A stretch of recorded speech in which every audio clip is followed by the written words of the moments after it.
Hey guys, so Jason Leydon back here again, and we're going to title this segment at the whiteboard. Last week I wrote an article on stress and your body's response to stress, so if you're looking to kind of get stronger, improve your conditioning, no matter what you're trying to do, everything comes down to your body's natural adaptation to stress and how much you can put on and what your body can sustain, and then from there the recovery. So hopefully you guys found some good information from that article. What we're going to talk about today is we're going to continue along the lines of fitness. Okay, so we're not going to talk about specialists. We're going to talk about GPP, General Physical Preparedness. Now, if you're talking about GPP, one way that you can think about it is like a quadrant. So your body is this quadrant. And within inside each quadrant is a different aspect of fitness. So in quadrant 1, Q1, we have energy systems. Now, what comes from the energy system? Well, we have your CP system. So think about like strength, lifting a barbell. 1, 2, 3, 4, 5 reps here. From there, we're going to go to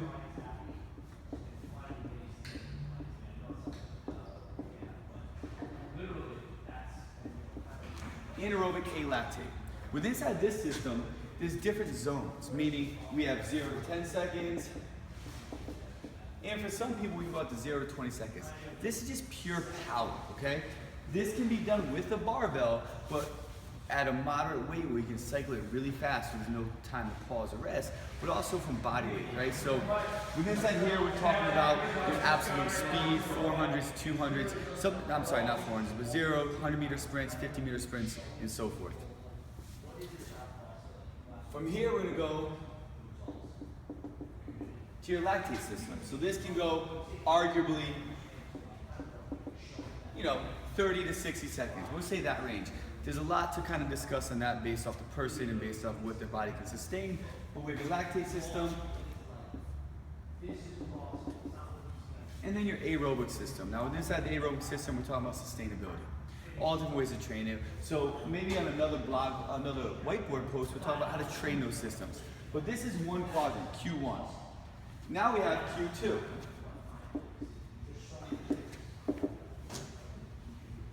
Quadrant 2, we're talking about planes of movement. Frontal plane, transverse plane, sagittal plane. You want to make sure that within inside this quadrant, you're putting all those different movements within inside your training. Twisting, rotating, backwards, sideways, front to back. Try not to keep everything, which we do in kind of that sagittal plane, which is kind of squat, here, here. We want to be moving around. Get our body used to real life situations. Quadrant 3. We're going to classify that as movement. So we have barbell movement, gymnastics movement, strongman movement. And I think just like with the energy system quadrant, within inside this quadrant, each section can almost have kind of like its own zone, right? So barbell, we're talking about absolute strength and then strength speed. So we have your slow lifts, your squats, your deads, your presses. And then we have your more dynamic lifts, snatches, clean jerks. We have gymnastics, moving your body through a range of motion, okay? That can be done with a closed and open chain. Strongman, your carries, your walks, your farmer's walks, your zercher holds, your overhead carries, your yoke carries. You want to, from a fitness standpoint, make sure you're touching all different sorts of movement within inside your training, okay? And then we have muscle loading, quadrant 4. So now quadrant 4, we're talking about your concentric, your eccentric, and your isometric. Different ways that your muscle is going to contract and different kind of ways we can train your muscle. So if you think about this, if you're going to be a specialist, okay, and there's nothing wrong with being a specialist, it's just understanding what your goals are. But if we're talking about just GPP, General Physical Preparedness, then we want to make sure that we're balanced in each quadrant. So inside your training, you're hitting different planes of movement. You're touching different energy systems.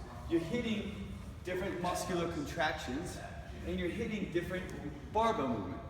Making sure that we have good variance will aid in your body's utilization of fat, which can make you kind of sustain your energy longer, so you're not depleting your glycogen stores. It can aid in your body's ability to function at your different muscle fiber types. Type 1 for endurance, type 2, type 2B, okay? You're not kind of neglecting any aspect of training or fitness.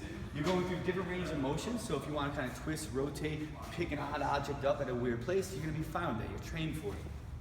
You're training different kind of movements, open and closed chain, carries, loads, odd objects, barbells. So again, from a fitness standpoint, you're kind of getting a full gamut of everything.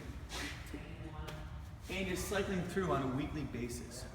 Now, when we talk about these different quadrants, I'm not saying, okay, you have to come in on a Monday and do everything here. No, because you'll be in the gym for 7 hours and then talking about the stress concept, you overstress your body and you have no response and no change. But from a training perspective, you want to say, okay, if you laid out what energy systems are working on specific days. One day might be aerobic, one day might be lactate, one day might be power, one day might be strength, however you want to go about it, okay? Am I hitting different planes of movement throughout a week? Not a day, but throughout a week. Am I getting in one day of twisting and rotational work? Movement, am I mixing in different movements? I'm always touching a barbell. On other days, am I doing odd object strongman work? Am I making sure I'm getting in some gymnastics work on 1 to 2 days a week?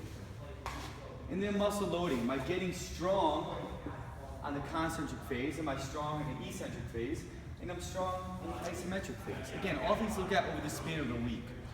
If you think about like an elevator shaft. So now if I overload one quadrant, I'm going to tip and so forth. Again, that's a specialist. But if we're talking about fitness and GPP, you want to work on having equal balance in all quadrants, so that will increase your fitness level over time. I hope this helps. Quick little segment at the whiteboard. I'll make sure that next week I'll get out something else. Maybe we'll start talking about different training parameters for each quadrant. Thanks a lot, guys. Hope you enjoy.